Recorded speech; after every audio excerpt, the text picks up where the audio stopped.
better to start from you. Who are you? A few words about yourself. I was born in the Netherlands.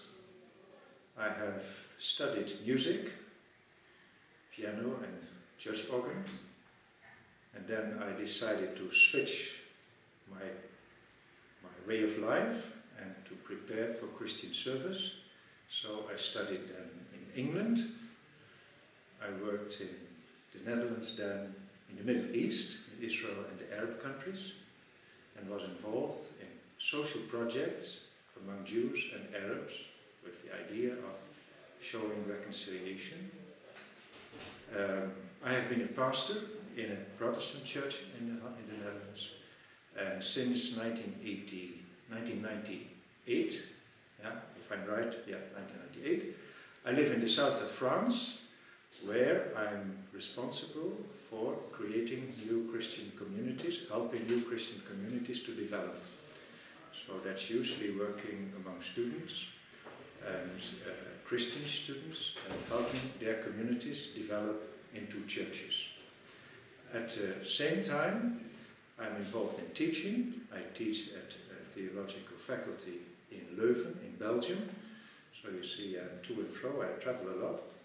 And there I teach religious studies. And my interest is in the place of religions, and especially Christianity, in the European societies.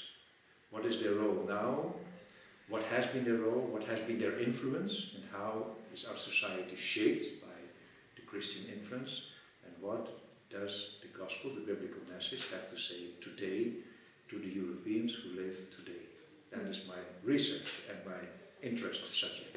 Mm-hmm. In your opinion, how can you describe in few words what is the main maybe ethical problems in Europe, problems in values in Europe right now? There is an enormous question about who are we. As Europeans come closer one to each other, they start to travel. And so they settle in different countries. And our countries become multicultural. And then we have immigrants coming in. They bring their lifestyles, their religions, their customs. And so we become even more multicultural. And now you see that many Europeans start to ask questions, but what are the basic values for our society? Because we have to live together. And if you have to live together, you have to agree on certain principles, for instance, democracy, or personal responsibility, or a family, or human rights, or equality between men and women. These kind of values, but not everybody has the same ideas about it, because we are now so multicultural. And so you see, in a lot of countries, tensions between different parts of society who do not think the same way. And then there is a second issue underlying it, that is that traditionally all the European peoples have values that are rooted in the Christian religion, because that has been the religion of this continent for ages. And then, the last 2 centuries, you have a move away from Christianity to a secular, non-religious lifestyle. So that creates other values and other ideas. And these two worlds are now having problems one with each other. For instance, same-sex marriage is an issue in a lot of European countries. One group says, well, if people want to live as they like, everybody is equal, so why not allow it? The other group of people says, yes, but we believe in the revelation of divine laws and divine principles, so we cannot just choose what we want, we should stick to these basic values.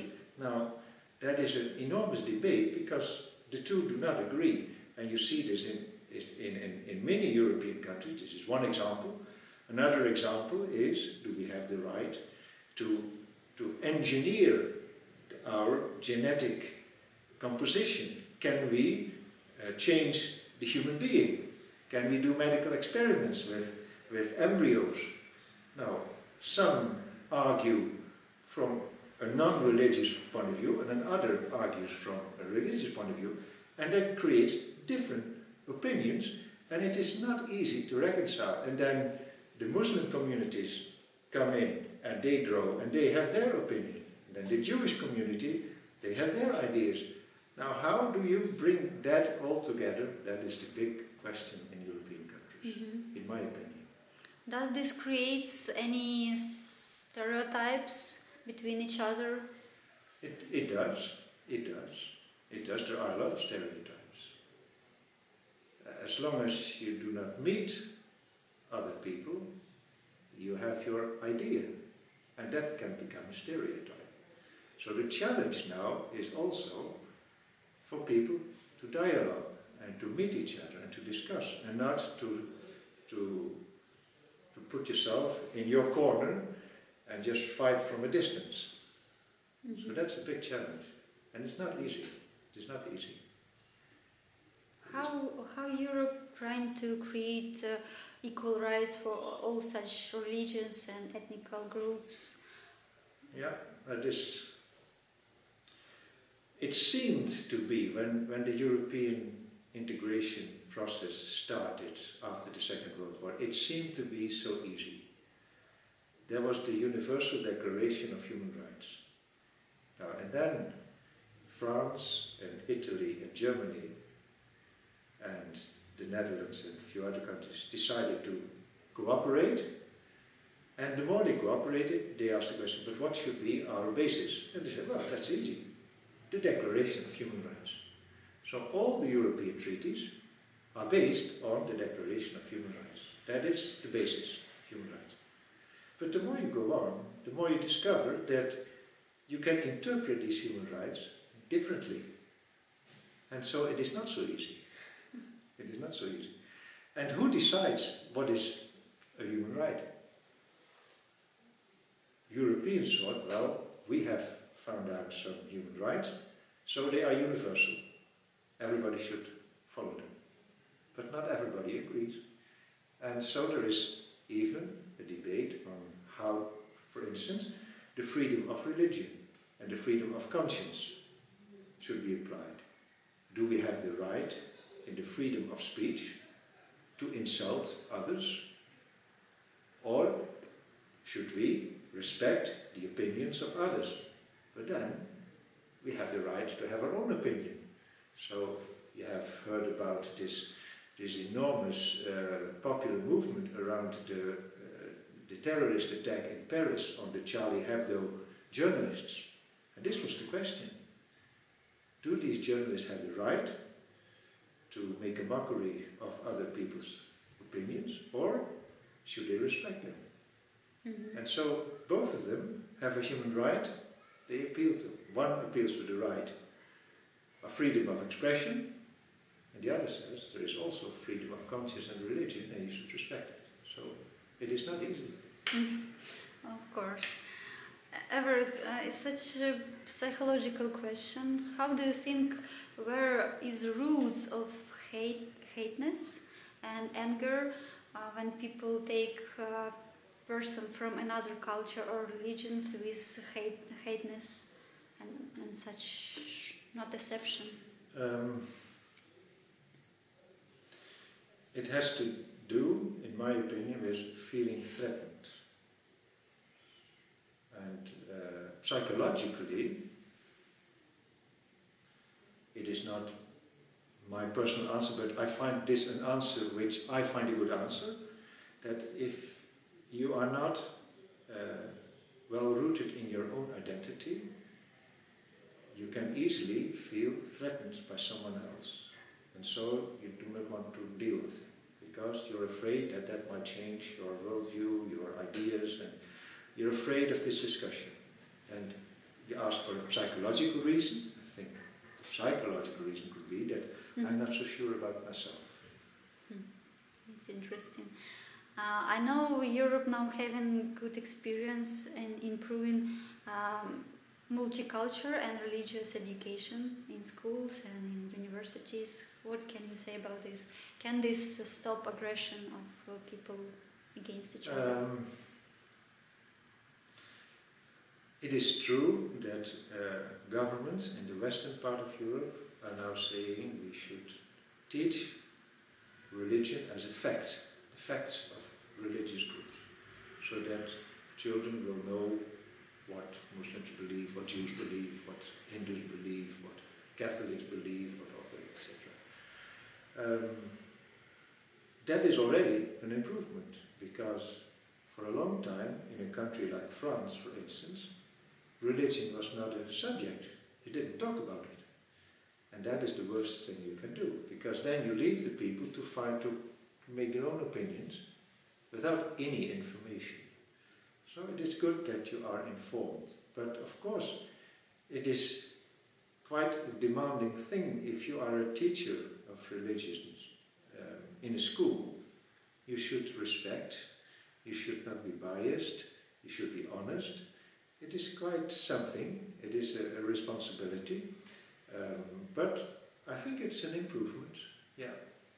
But how young people take this idea and this improvement? Students? Well, that's what you should ask young people, but so I find that the generation of today is different. Mm-hmm. It's much different from when I was young. I'm from the baby boom generation. We came of age in the 60s and the 70s, and we wanted to change everything. Mm-hmm. And my generation was convinced that there is an absolute truth. Something is true and something is not true. And we had endless discussions about our opinions. That was the time.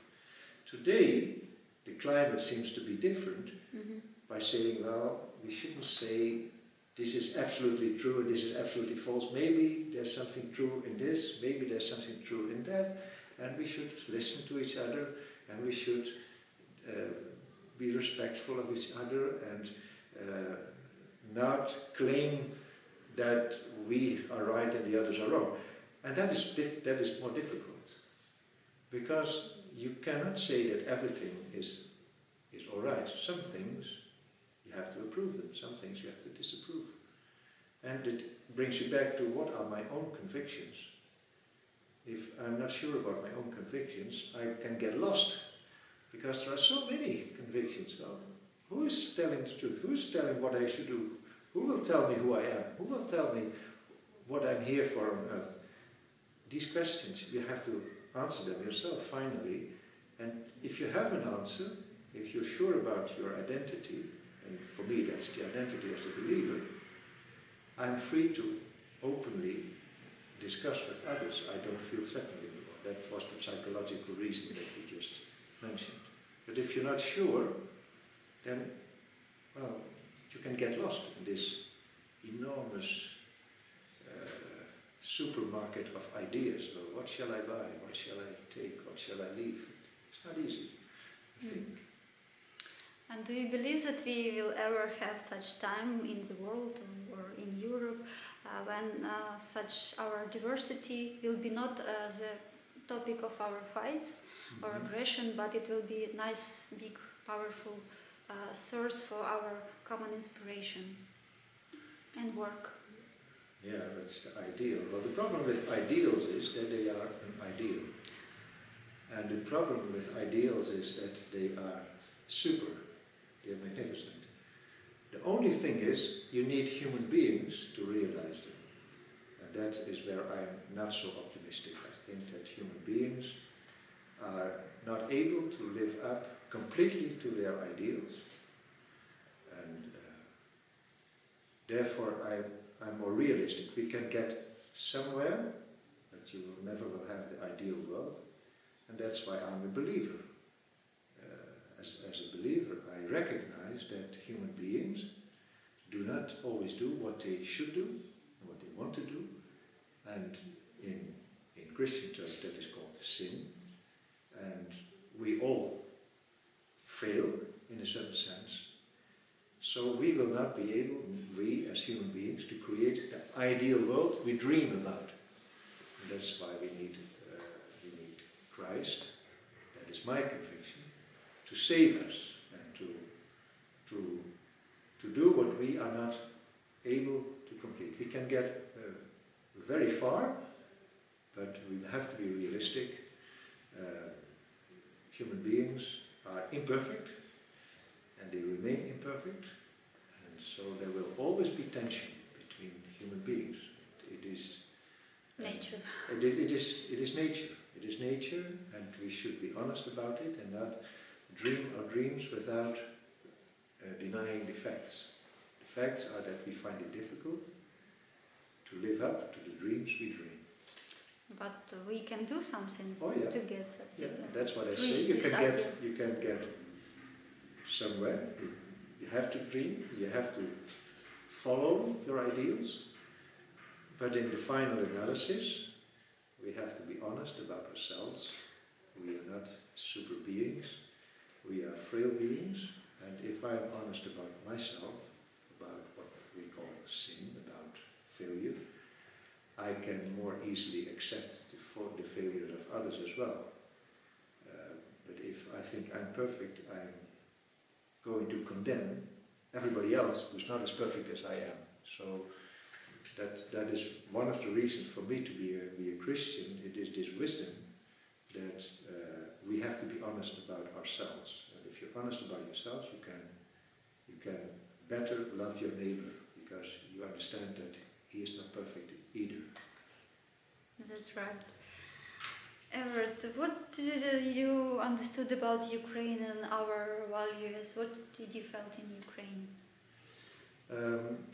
I must say that all along my life I've read a lot about what used to be the former Soviet Union and what now is Eastern Europe.